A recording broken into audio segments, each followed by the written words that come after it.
रख हौसला वो मंजर भी आएगा, रख हौसला वो मंजर भी आएगा, प्यासे के पास समुंदर भी आएगा। रख हौसला वो मंजर भी आएगा, प्यासे के पास समुंदर भी आएगा।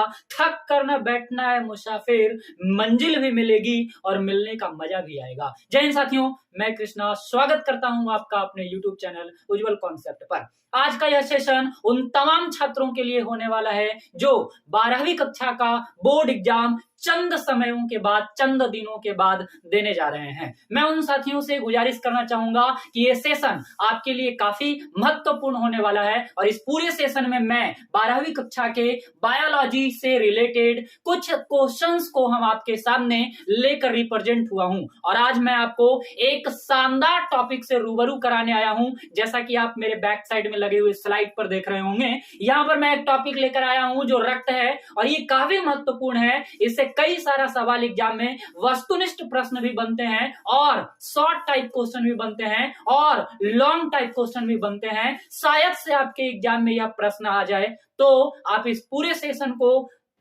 आसान तरीके में अगर समझना चाहते हैं तो स्किप ना करते हुए वीडियोस को पूरा देखा जाए तो आपको एग्जाम में काफी सहायता मिलने वाला है। तो मैं रक्त से रिलेटेड आपसे आज चर्चा करने वाला हूं, जो हमारे बॉडी का सबसे महत्वपूर्ण पार्ट है। हाँ, जैसा कि आप जानते हैं कि अगर रक्त हमारे शरीर में ना हो तो क्या हो सकता है ना। बॉडी में सब कुछ हो और अगर रक्त का निर्माण हमारे शरीर में नहीं हो रहा हो तो हम लोग को एनर्जी नहीं मिल पाएगा और जब इंसान को एनर्जी ना मिल पाए तब कोई काम के लायक नहीं होगा। हाँ, मरा हुआ इंसान के बराबर हो जाएगा।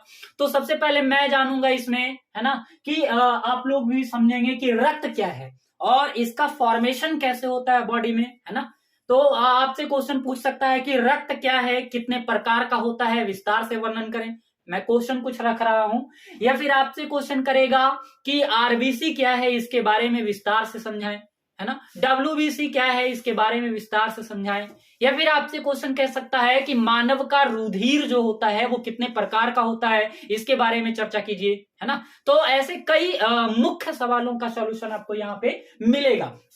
तो सबसे पहले मैं, है ना, नोट कॉपी जो है आपका और पेन आपके साथ लेकर आप बैठिए तो आपको ज्यादा आनंद महसूस होगा। तो सबसे पहले मैं इसके डेफिनेशन की बात करूं अगर कि रक्त क्या है तो आप एक लाइन में इसको क्या कह सकते हो। हाँ, तो सबसे पहले तो आप जानो कि ये जो रक्त है ये क्षारीय पदार्थ है। कैसा है? क्षारीय पदार्थ है। ये जो रक्त है कैसा पदार्थ है? क्षारीय पदार्थ होगा ये, जिसका पीएच मान जो होता है, पीएच मान जो इसका होगा वो 7.4 होगा।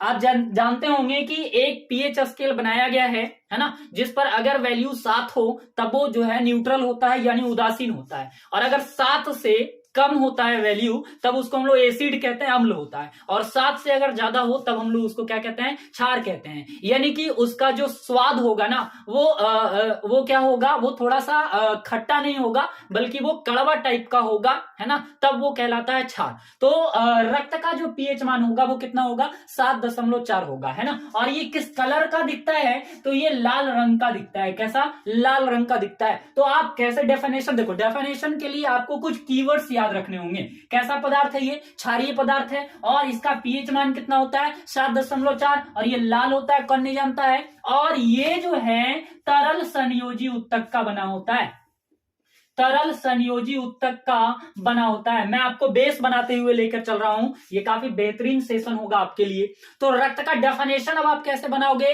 कि रक्त एक तरल क्षारीय पदार्थ है। रक्त एक तरल क्षारीय पदार्थ है जिसका पीएच मान 7.4 होता है और यह तरल संयोजी उत्तक का बना होता है। तो ये डेफिनेशन हो गया ना आपका क्लियर। आप कैसे बोलोगे कि रक्त एक तरल क्षारीय पदार्थ है जिसका पीएच मान 7.4 होता है ना, और यह संयोजी उत्तक का बना होता है। यानी इसमें अगर टिश्यू की बात करें तब ये जो है संयोजी उत्तक का बना होगा। अब बात करते हैं जरा, हम लोग डेफिनेशन की बात कर लिए हम लोग, है ना, डेफिनेशन की बात कर लिए हम लोग। अब हम लोग बात करेंगे सीधे के सीधे रक्त के प्रकार के बात करेंगे हम लोग कि रक्त का प्रकार क्या है ना, रक्त कितने तरह के होते हैं। हमारे बॉडीज में जो रक्त होता है वो कितने तरह का होता है। अगर आपसे भी कोई क्वेश्चन ये पूछा होगा रक्त के बारे में, तो आपने सीधा बताया होगा कि रक्त जो है 2-3 प्रकार का होगा, आरबीसी, डब्ल्यूबीसी। हाँ, अधिकतर स्टूडेंट के जहन में या मन में यही आता है, उसका आंसर यही आता है कि वो आरबीसी और डब्ल्यूबीसी, हाँ, प्लेटलेटस, इसी का नाम लेगा वो। हालांकि ऐसा नहीं है। रक्त जो हमारे बॉडी में है वो 2 तरीके से है। रक्त जो हमारे बॉडी में है वो कितने तरीके के हैं? 2 तरीके के हैं। एक को हम लोग कहते हैं ठोस भाग, एक को क्या कहते हैं? ठोस भाग। ध्यान रखिएगा, एक जो है हमारा वो ठोस भाग है और एक हमारा कैसा है? तरल भाग है। रक्त जो है हमारा वो 2 तरह से हमारे बॉडीज में है, एक हमारा ठोस भाग है और एक हमारा तरल भाग है। ठोस भाग जो होता है और जो तरल भाग है, इसका क्या मैटर है भाई? तो ठोस भाग जो है हमारे पूरे रक्त का 45% बॉडी में पाया जाता है और तरल भाग जो है हमारे पूरे बॉडी में जो है, पूरे बॉडी में ब्लड का 55% जो है, 55% हमारे शरीर में क्या है? तरल भाग है और 45% क्या है? ठोस भाग है। अब जरा आप समझिए, इसमें समझना क्या है आपको कि तरल भाग के अंतर्गत जो हमारा बॉडी में जो ब्लड आता है उसको हम लोग कहते हैं प्लाज्मा। आप कई बार नाम सुने होंगे इसका, प्लाज्मा का, है ना। ये प्लाज्मा जो है हमारे बॉडी में तरल के रूप में है ना, और जो ठोस के रूप में हमारे शरीर में है वो है हमारे पास आरबीसी। इसी को हम लोग कहते हैं लाल रक्त कणिकाएं। समझने का प्रयास कीजिए, लाल रक्त कणिकाएं, या इसको कोशिकाएं भी कहीं कहीं लिखा जाता है ना, इसके फेर में आप ना पढ़िए। ये आरबीसी हो गया हमारा। और दूसरा हमारा हो जाता है डब्ल्यूबीसी, जिसको हम लोग कहते हैं व्हाइट ब्लड सेल्स, यानी कि श्वेत रक्त कणिकाएं। ये काफी महत्वपूर्ण सा टॉपिक है आपके लिए, आप समझने का प्रयास कीजिए, नोट्स कर लीजिए, लंबा सा सेशन चलने वाला है आपके लिए ये। और तीसरा हमारे पास हो जाता है प्लेटलेटस, है ना। तीसरा जो हमारे पास हो जाता है वो क्या होता है? प्लेटलेटस, जिसको हम लोग कहते हैं रक्त बिंबाणु। क्या कहेंगे इसको हम लोग? रक्त बिंबाणु। देखिए, थोड़ा राइटिंग पे या लेटर्स पे नहीं जाइएगा, आप जो हम बोल रहे हैं उस पर थोड़ा ध्यान रखिएगा। ये शायद लिखा हुआ गलत हो सकता है क्योंकि हिंदी मेरा उतना ज्यादा मजबूत नहीं है। तो ये जो है हमारा प्लेटलेटस हो गया, है ना। तो ठोस भाग जो है हमारे पास वो 3 तरीके का है। एक को हम लोग क्या कहते हैं? आरबीसी, एक को क्या कहते हैं? डब्ल्यूबीसी, और एक को हम लोग क्या कहते हैं? प्लेटलेटस कहते हैं। और जो तरल भाग है ना, इसमें एक ही पार्ट आता है जिसका नाम क्या है? प्लाज्मा है। तो ये बातें क्लियर हुआ कि नहीं हुआ, है ना। आपसे अगर कोई कहे ना कि रक्त कितने प्रकार का होता है, तो आप ये कभी मत बोलिए कि रक्त जो है 3 तरह का होता है, आरबीसी, डब्ल्यूबीसी, प्लेटलेटस। ये मैटर नहीं है भाई। रक्त 2 तरीके से हमारे बॉडीज में है और एक जो है हमारा ठोस भाग है और ये तरल भाग है। तो ठोस भाग के अंतर्गत ये तीनों आता है।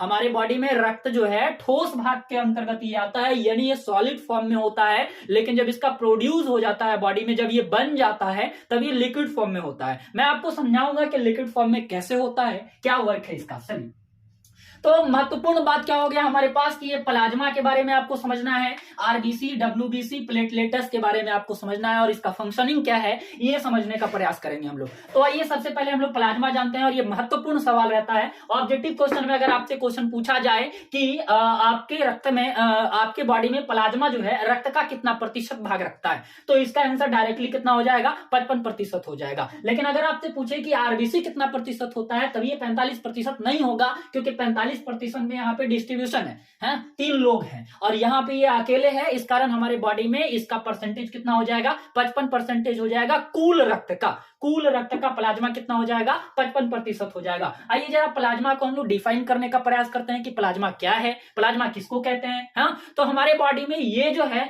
हल्के पीले रंग का गाढ़ा तरल पदार्थ है, चिपचिपा पदार्थ है। तो कीवर्ड्स इसका क्या होगा? कीवर्ड्स इसका होगा कि ये जो है हमारे बॉडी में तरल गाढ़ा पदार्थ है। कैसा?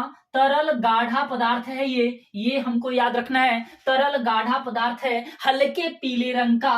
कैसा? इसका रंग कैसा होता है? हल्के पीले रंग का होगा, ये हल्के पीले रंग का होगा। और क्या याद रखना है? चिपचिपा, है ना, चिपचिपा पदार्थ होता है ये, अलकतरे का जैसा, रोड बनाने वाला जो अलकतरा होता है उसके जैसा ये चिपचिपा होता है। तो प्लाज्मा का डेफिनेशन अगर आपको बोलना हो तो आप क्या बोलोगे कि यह जो है तरल गाढ़ा पदार्थ है, हल्के पीले रंग का चिपचिपा पदार्थ है ना। प्लाज्मा तरल गाढ़ा पदार्थ, हल्के पीले रंग का चिपचिपा पदार्थ है और यह हमारे शरीर में रक्त का 55% हिस्सा है। कितना है? 55% हिस्सा है। अब जरा इसमें भी देखो कि प्लाज्मा के अंतर्गत भी कई सारा कैटेगरी है। इस 55% में से हमारे प्लाज्मा के अंदर 90% जो है जल पाया जाता है। इंपॉर्टेंट चीज है, इसको जरा ध्यान रखिए कि हमारे प्लाज्मा में जो है 90% हिस्सा जो होता है जल का होता है। अब बड़ी सारा बच्चा का गणित कमजोर होगा, हाँ, उसको लग रहा होगा कि सर अभी आपने कहा कि 55% प्लाज्मा ही होता है, फिर आप कह रहे हैं कि प्लाज्मा में 90% जल होता है, ये तो कंफ्यूजन बना ही होगा, उसका समस्या आ रहा होगा बेचारे को, लग रहा होगा 55 तो अपने हैं, 90 कहां से सर कह रहे हैं।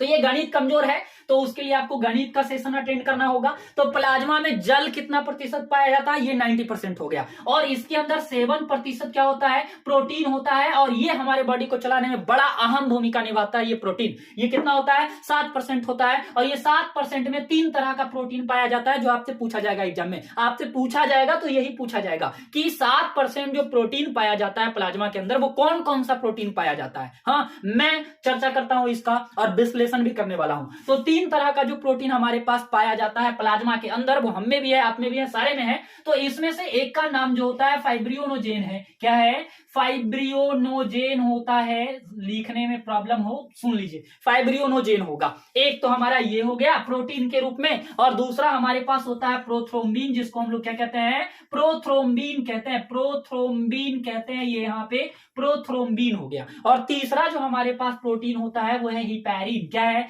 हिपैरिन है। There are third protein in plasma, first is fibrinogen, second is prothrombin and third is heparin.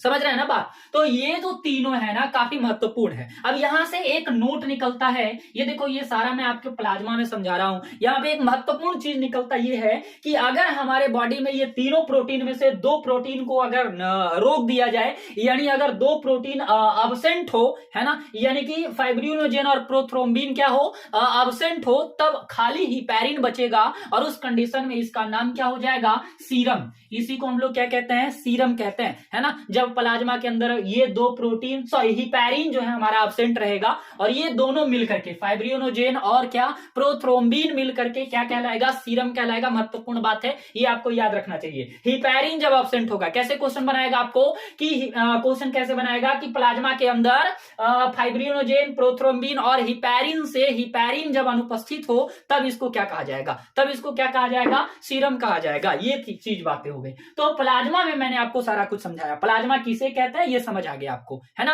अब मैं इसी पे थोड़ा चर्चा करता हूं जो आपको आगे थोड़ा मदद करेगा। प्लाज्मा में क्या होता है, प्लाज्मा में जो है, प्लाज्मा की जो कोशिका झिल्ली है, यानी प्लाज्मा के जो ऊपर का जो पट है, उसमें हमें 2 तरह की एक्स्ट्रा प्रोटीन देखने को मिला, जिसको हम लोग ग्लाइकोप्रोटीन कहते हैं। क्या कहते हैं उसको, ग्लाइकोप्रोटीन कहते हैं। और वो ग्लाइकोप्रोटीन में जो है 2 आता है, जिसको हम लोग कहते हैं एंटीबॉडीज। क्या कहते हैं, एंटीबॉडीज कहते हैं। ये देखो, मैं एकदम बेसिक से उठा के आपको कहां स्टैंडर्ड पे ला दिया, यानी कि यहां से जो शुरू किया मैंने रक्त, ये क्लास 6 के बच्चा को भी समझना था, यहां जो हम पहुंचा रहे हैं ये सीधा का सीधा 12th वाले बच्चे को समझना पड़ेगा। तो ये क्या है, एंटीबॉडीज होता है। एंटीबॉडीज जो होते हैं प्लाज्मा में वो 2 तरीके के होते हैं। एक का नाम एंटीबॉडीज ए रखा गया, दूसरे का नाम एंटीबॉडीज बी रखा गया। तो आपसे क्वेश्चन क्या पूछेगा कि एंटीबॉडीज ए या एंटीबॉडीज बी या केवल एंटीबॉडीज कहां पाया जाता है, कौन सा जगह पे एंटीबॉडीज पाया जाएगा, तो आंसर सीधे के सीधे कहां जाएगा, प्लाज्मा में जाएगा। समझ में आ रहा बात। और इसको हम लोग क्या कहते हैं, ग्लाइकोप्रोटीन कहते हैं। और ये 4 होते हैं, 2 तो यहां प्लाज्मा में दिखा दिए आपको, 2 और बताएंगे जब इधर के सेशन में चलना हम लोग शुरू करेंगे। और यही चारों ग्लाइकोप्रोटीन जो है मानव के रुधिर का जो ग्रुप है उसमें काम करता है। ये 4 ग्लाइकोप्रोटीन, है ना। चलो चर्चा करते ही सर, एंटीबॉडीज ए और एंटीबॉडीज बी हो गया। तो आपको यहां से मेनली क्या याद रखना है, आपको मेनली ये याद रखना है कि प्लाज्मा में जल कितना होता है, 90%, प्रोटीन कितना होता है, 7%। तो 90 और 7 कितना हो गया भाई, 97 हो गया ना। चलो एक चीज और याद रख लो, एक और आपको ये वाला याद रखना, केवल 0.18 इसके अंदर जो पाया जाता है वो ग्लूकोज होता है। क्या होता है, ग्लूकोज होता है, ग्लूकोज भी कहिए जो कहिए, 0.18 होता है। और बाकी जो परसेंटेज बचा, 100 होने में बाकी जो परसेंटेज बचा, उसमें कई सारे कार्बनिक और अकार्बनिक पदार्थ होते हैं। तो आपसे ये भी क्वेश्चन पूछेगा कि प्लाज्मा में जल, प्रोटीन, ग्लूकोज के अलावा क्या चीज पाया जाता है, तो कार्बनिक भी और अकार्बनिक भी। हाँ समझिएगा बात, ऑप्शन में लिखा हुआ होगा कार्बनिक पदार्थ, बी में लिखा होगा, अकार्बनिक पदार्थ सी में लिखा होगा, दोनों डी में लिखा होगा, कोई नहीं। तब इस हालात में आंसर क्या हो जाएगा, दोनों कार्बनिक और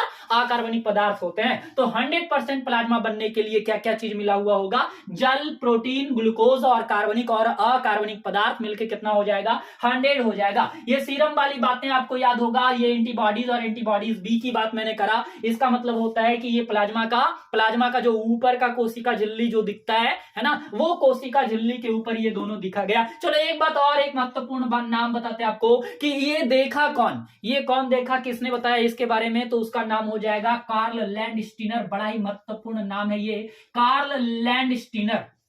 क्या हो गया, कार्ल लैंडस्टीनर नाम का जो व्यक्ति है, कार्ल लैंडस्टीनर नाम का जो व्यक्ति है, इन्होंने ही एंटीबॉडीज का अध्ययन करा था, है ना। इनको रक्त का पिता कहा जाता है, रक्त का, कार्ल लैंडस्टीनर को रक्त के बारे में ज्यादा जानकारी था, है ना। रक्त, मानव रक्त समूह का ये जन्मदाता हो जाते हैं, है ना। इन्होंने ही ग्रुप का जो है बताया था। चलो इधर की ओर आरबीसी, डब्ल्यूबीसी, प्लेटलेट्स के बारे में जरा हम लोग जल्दी जल्दी बात करते हैं। सबसे पहले हमारा जो मुद्दा आ जाता है वो आरबीसी का आ जाता है ना। आरबीसी क्या होता है, आरबीसी का मतलब क्या हो गया हमारे पास, red blood cells. Red blood cells, ये इसको हम फुल फॉर्म बता दिए, हिंदी में इसको लाल रक्त कणिकाएं कहते हैं। और ये जो आरबीसी है हमारा, ये एक नियमित प्रकार का कोशिका है। कैसा है, नियमित। इसका आकार कैसा होता है, नियमित। ये बातें आपको याद रखना होगा, बेहद ही जरूरी बात है कि आरबीसी कैसा होता है, नियमित होता है, होता है। इसका आकार कुछ इस तरीके का होता है, टैबलेट के जैसा। ये देखिए इसका आकार है, इसी आकार में हमारे बॉडी में पाया जाता है। 14 लाख के आसपास इसकी संख्या हमारे शरीर में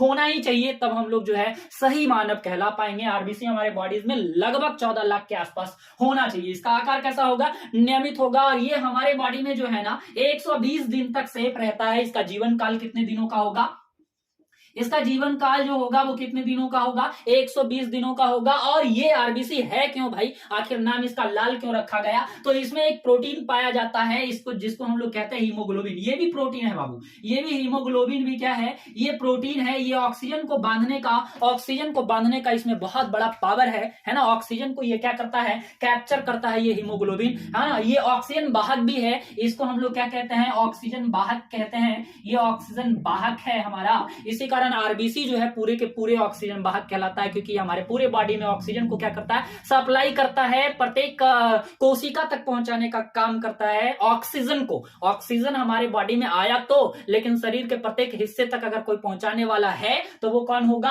आरबीसी होगा, जिसके माध्यम से हम लोग क्या करते हैं, ऑक्सीजन को बॉडी तक पहुंचा देते हैं। तो हीमोग्लोबिन को हम लोग जो है मुख्य तौर पे क्या कह सकते हैं, ऑक्सीजन वाहक कह सकते हैं। एक चीज महत्वपूर्ण बात ये रखना है आपको याद कि आखिर 120 दिनों के बाद जब ये आरबीसी आज जब हमारे बॉडी में आरबीसी बन गया, तो 120 दिन के बाद जब ये मर जाता है, डेड कर जाता है, तो हमारे बॉडी में लीवर के आसपास एक अंग होता है जिसका नाम है पलीहा। क्या नाम है, पलीहा। तो जब आरबीसी डेड करता है तो इसी पलीहे में जो है आकर के, है ना, ये आकर के ये जमा होता है पलीहा में। तो खासतौर पे इसको हम लोग कहते हैं आरबीसी का कविस्तान। आरबीसी का क्या कहते हैं, इसको कविस्तान कहते हैं। यहाँ पे आकर के सारा डेड आरबीसी रहता है ना। अब जब हमारे बॉडी में कभी कभी क्या होता है कि कोई बीमारी की वजह से आरबीसी बहुत ज्यादा मर रहा है, बहुत ज्यादा खराब हो रहा है, तो ये जो है आवश्यकता से ज्यादा बड़ा होने लगता है शरीर में, है ना। तो ये जिगर को प्रॉब्लम पहुंचाना शुरू कर देता है और उस हालात में हमको कई प्रकार का रोग उत्पन्न हो सकता है। हम आपको रोग के टॉपिक में ये चीज डिस्कस करेंगे। तो आपको इतना याद रखना है कि अगर आपसे क्वेश्चन पूछे कि आरबीसी जो है मरने के बाद कहां जाता है, डेड होने के बाद कहां जाएगा, तो वो पलीहा में जाएगा। इसका आकार कैसा होता है, नियमित जीवन काल कितना होता है, 120 दिन। और महत्वपूर्ण चीज तो आपको ये बता रहे हैं हम, महत्वपूर्ण चीज इसका ये है कि 120 दिनों का तो जीवन काल हो गया इसका, है ना। ऑक्सीजन, हीमोग्लोबिन, ये सारा मैंने आपको बताया। आरबीसी का कविस्तान भी ये हो गया। हाँ, महत्वपूर्ण बातें ये है कि ये बनता कहाँ है, सबसे महत्वपूर्ण चीजें हैं कि ये जो है हमारे बॉडी में प्रोड्यूस कहाँ से होता है, निकलता कहाँ है बन करके, तो उसका नाम होगा हमारा अस्थि मज्जा। कहाँ हो गया, अस्थि मज्जा से ये जो है शरीर में बनता है। बड़ा ही कठिन प्रक्रिया है आरबीसी बनने का, ब्लड बनने का। अगर आप अस्थि मज्जा पूछोगे तो मैं डायग्राम के मदद से आपको बताना चाहूंगा कि ये जो हड्डी हमारा होता है व्हाइट कलर का, ऊपर से ये बहुत हार्ड टाइप का लगता है ना, आयरन के जस्ट, लेकिन इसके नीचे एक सॉफ्ट तरह का चीजें, आप कभी भी मांसाहारी अगर आप लोग होंगे तो आप चीर फाड़ करके हड्डी को देखे होंगे, बीच में लाल लाल तरह का चीज निकलता है, हाँ, जिसको आप सुने होंगे बड़ा कस के खींच के एकदम उसको चूसना पड़ता है, जिससे कि वो चीज हमारे बॉडी में पहुंच पाए, है ना, और हमें एनर्जी मिल पाए। तो हमारे अंदर भी जो है यहीं से डब्ल्यूबीसी बनता है, अस्थि मज्जा से ही इसका निर्माण होता है, और ये बहुत टाइम लेता है बनने में, समझ में आ रहा है। और ये निकलता बॉडी में कैसे है, ज्वाइंट के आसपास जो है ना, हमारे बॉडी में जितने भी ज्वाइंट हैं सारे ज्वाइंट के आसपास से ये जो है निकल करके कहाँ जाता है, वेन में आ जाता है। और जैसे ही वेन में पहुंचता है ये, तो ठोस से क्या चीज में हो जाता है, लिक्विड में हो जाता है। बहुत सारा बच्चा कंफ्यूज होगा कि सर अभी आपने बताया कि आरबीसी ठोस भाग में होना चाहिए, नहीं, ठोस भाग में ये रहता है, इसके अंदर इस रूप में रहता है। लेकिन जैसे ही ये जो मैंने बताया, लेकिन ये जैसे ही बाहर आ जाता है, वेन में आ जाता है, तब ये किस फॉर्म में हो जाता है, लिक्विड फॉर्म में हो जाता है। फटाफट ये क्या हो जाएगा, लिक्विड फॉर्म में हो जाएगा। तो मैंने आपको आरबीसी के बारे में कई सारी महत्वपूर्ण चीजें बताई, आपको याद रखना है। अब मैं शुरू करता हूं डब्ल्यूबीसी, जिसको हम लोग कहते हैं white blood cells. White blood cells जो होता है ये अनियमित आकार का होता है।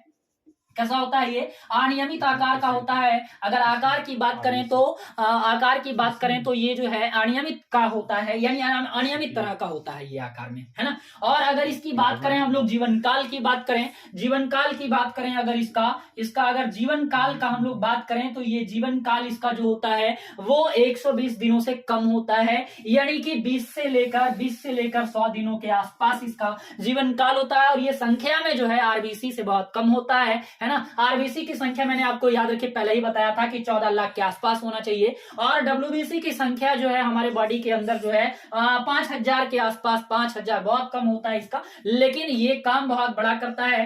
डब्ल्यूबीसी में आपको ज्यादा कुछ जानकारी नहीं रखना है। डब्ल्यूबीसी को बस आपको इतना याद रखना है कि ये हमारे प्रतिरक्षा तंत्र को, ये हमारे अंदर प्रतिरक्षा तंत्र को मजबूत करने में क्या करता है, मदद करता है। बाय द वे आपसे कोई भी क्वेश्चन पूछ ले कि डब्ल्यूबीसी क्या है, तो आप उसको सिंपल वर्ड में जवाब दीजिएगा कि व्हाइट ब्लड सेल्स जो है हमारे शरीर में अनियमित आकार का है, और यह जो है हमारे शरीर में प्रतिरक्षा तंत्र को मजबूत करने का काम करता है। कई प्रकार की बीमारियों से लड़ने में यह हमारा महत्वपूर्ण, कई प्रकार की बीमारियों से लड़ने में हमारा क्या करता है, ये मदद करता है। आइए सबसे जरूरी चीज तीसरा जिसके बारे में मैं आज बात करने वाला हूं, डिस्कस कर रहा हूं आपके सामने, ये है प्लेटलेटस। प्लेटलेटस के बारे में अगर हम बात करें तो ये प्लेटलेटस क्या है भाई, ये भी हमारे बॉडी में बड़ा महत्वपूर्ण स्थान रखता है। ये प्लेटलेटस, प्लेटलेटस के कारण ही हमारा जो रक्त बिंबाणु जो है, यही कारण है, यही इसकी उपस्थिति के कारण ही हमारे बॉडी में जो रक्त है वो क्या है, वो लिक्विड फॉर्म में क्या कर रहा है, वो लिक्विड फॉर्म में हमारे बॉडी में क्या कर रहा है, रन कर रहा है। और जैसे ही ये बॉडी के बाहर आता है वैसे ही ये जो है सॉलिड में हो जाता है, यानी ठोस में हो जाता है। तो वो किसके कारण होता है, प्लेटलेटस के कारण होता है। बाय द वे अगर हमारा कहीं पे कटा उटा होता है, अगर हम लोग कोई काम कर रहे होते हैं, कट गया कहीं गलती से, तब आप देखे होंगे कि थोड़ा बहुत अगर कटा होगा तब आप उतना ज्यादा ध्यान नहीं देते हैं, बस चलो वो 1 मिनट बह सकता है ब्लड, ज्यादा ज्यादा 30 सेकंड 40 सेकंड, और उसके बाद ऑटोमेटिक वहां पे जो आप देखते होंगे एक रेड कलर का थोड़ा सा जम गया और बस वो जो है कि ठीक ठाक हो जाता है। यानी कि क्या करता है ये प्लेटलेटस, क्या करता है, प्लेटलेटस जो रक्त के अंदर रहता है ये क्या करता है, जैसे ही ब्लड हमारा शरीर के बाहर आता है उसको ये किस रूप में बदलता है, किस रूप में बदलता है, ये सॉलिड रूप में बनाता है ये, यानी रक्त को थक्का बनाने में क्या करता है, मदद करता है। रक्त को थक्का बनाने में क्या करता है, मदद करता है। तो आपसे क्वेश्चन पूछा जाएगा कि रक्त को थक्का बनाने में योगदान किसका है, तो आंसर हो जाएगा क्या, प्लेटलेटस। तो प्लेटलेटस, बस इतना ही आपको ख्याल रखना है कि प्लेटलेटस जो है रक्त को थक्का बनाने में मदद करता है। एक चीज मैं आपको और यहां पे बताना चाहूंगा कि प्लेटलेटस में जो है ये फाइब्रिनोजेन नामक प्रोटीन जो है पाया जाता है, जिसके वजह से आपको कभी कभी ये भी ऑप्शन में मिलेगा फाइब्रिनोजेन, ये भी रक्त को थक्का बनाने में भी मदद करता है। तो प्लेटलेटस के अंदर आपको रक्त विमानों के साथ साथ जो है फाइब्रिनोजेन भी याद रखना है। तो मैं इसके बाद जो है डिस्कस करने वाला हूं कि मानव रुधिर वर्ग का एक महत्वपूर्ण चीज और है आरबीसी के अंदर मैं आपको बताने वाला हूं। आरबीसी में क्या होता है कि आरबीसी का जो कोशिका झिल्ली है इसके अंदर भी ग्लाइकोप्रोटीन का मैंने नाम लिया था, ग्लाइकोप्रोटीन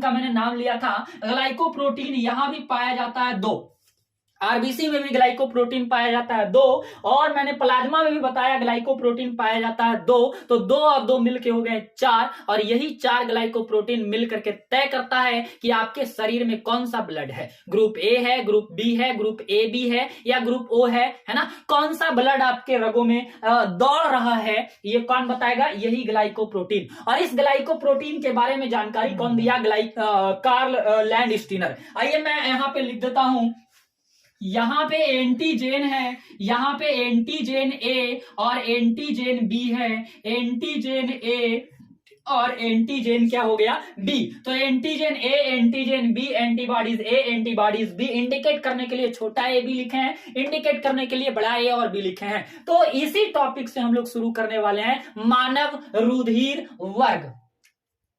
हमारा जो अगला सेशन जो है, अगला जो टॉपिक्स है हमारा, वो क्या हो गया, मानव रुधिर वर्ग, है ना। तो मानव रुधिर वर्ग, जैसा कि मैंने पहले ही से बताते आ रहा है आपको कि कार्ल लैंडस्टीनर ने सबसे पहले अध्ययन करा। कौन करा बताओ, कार्ल लैंडस्टीनर।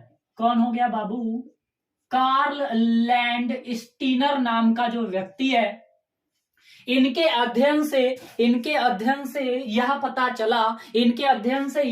चला कि प्लाज्मा के कोशिका झिल्ली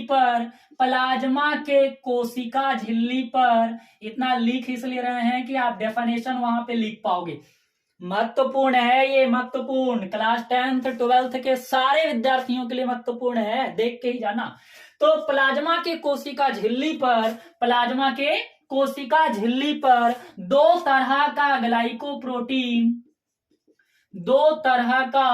ग्लाइकोप्रोटीन, जिसको हम लोग क्या कहेंगे बताओ, एंटीबॉडीज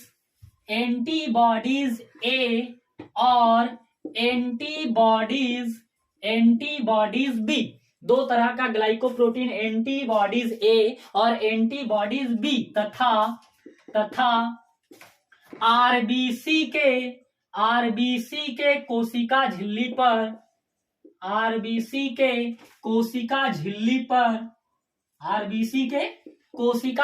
पर दो तरह का ग्लाइकोप्रोटीन,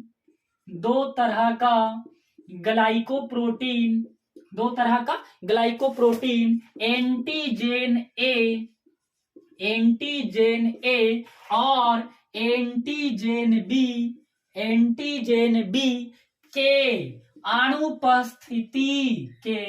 अनुपस्थिति तथा उपस्थिति के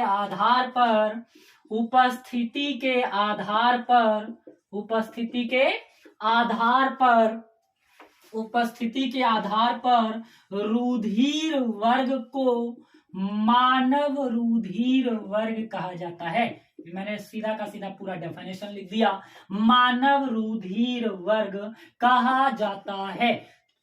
तो हमारे पास बाबू ग्लाइकोप्रोटीन जो हो गया वो 4 हो गए हैं। एक तो हमारा एंटीबॉडीज ए और दूसरा एंटीबॉडीज बी, तीसरा एंटीजन ए और चौथा हमारे पास एंटीजन बी हो गया। ये 4 प्रकार के ग्लाइकोप्रोटीन तय करता है कि आपके अंदर कौन सा ब्लड बह रहा है।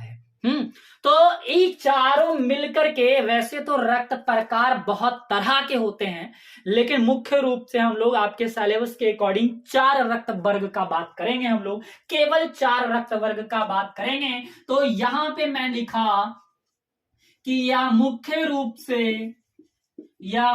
रूप से कितने प्रकार का होगा, 4 प्रकार का है। यह मुख्य रूप से 4 प्रकार का है। पहले वाले को हम लोग कहते हैं ग्रुप ए,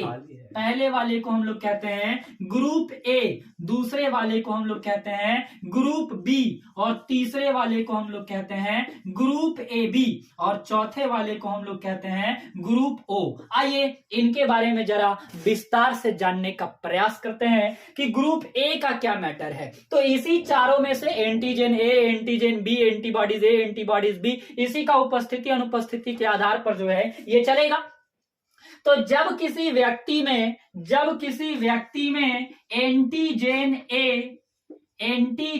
ए और एंटीबॉडीज बी, जब किसी व्यक्ति में एंटीजन ए और एंटीबॉडीज बी ये दोनों उपस्थित रहता है, तब उस व्यक्ति के अंदर, है ना, ग्रुप वर्ग को या रुधिर वर्ग को ग्रुप ए कहा जाता है। और जब किसी व्यक्ति के अंदर एंटीजन बी और एंटीबॉडीज एंटीबॉडीज ए उपस्थित रहता है तब उसको हम लोग कहते हैं ग्रुप बी। और जब किसी व्यक्ति में केवल और केवल एंटीजन ए और एंटीजन बी पाया जाता है, एंटीजन बी पाया जाता है, तब उसको हम लोग कहते हैं ग्रुप ए बी। यानी ग्रुप ए बी वाले व्यक्ति में एंटीबॉडीज अनुपस्थित होता है। यानी आपसे क्वेश्चन पूछेगा कि वह कौन सा मानव रुधिर वर्ग है जिसमें एंटीबॉडीज अनुपस्थित होता है। यानी आपको एंटीजन ए और एंटीजन बी कह रहा है, तो आपको आंसर लगाना होगा ग्रुप ए बी। और ग्रुप जो ओ है ये व्यक्ति में केवल पाया जाता है एंटीबॉडीज ए और एंटीबॉडीज बी। यानी मानव का वह कौन सा रुधिर वर्ग है जिसमें एंटीजन अनुपस्थित होता है, तब वो होगा हमारा ग्रुप ओ, क्योंकि इसमें केवल पाया जाता है एंटीबॉडीज, केवल एंटीबॉडीज पाया जाता है। अब जरा यहां से महत्वपूर्ण सवाल क्या बनता है, आइए उस पर बात करते हैं। बात यह है, आपने कभी सुना होगा कि अगर ग्रुप ए वाले व्यक्तियों को, समझिएगा मैं लिखने का जरा कम प्रयास करूंगा, आप बात को पकड़िएगा, हाँ, या कि कोई ग्रुप ए वाला अगर व्यक्ति है उसको अगर ब्लड की कमी हो गया है ना, तब उसको कौन कौन सा व्यक्ति ब्लड दे सकता है, कौन कौन सा व्यक्ति उसको ब्लड दे सकता है, किस किस व्यक्ति से वो ब्लड क्या कर सकता है, ले सकता है, और जरूरत पड़ने पर किस किस व्यक्ति को दे सकता है। इन दोनों बात पर चर्चा करते हैं।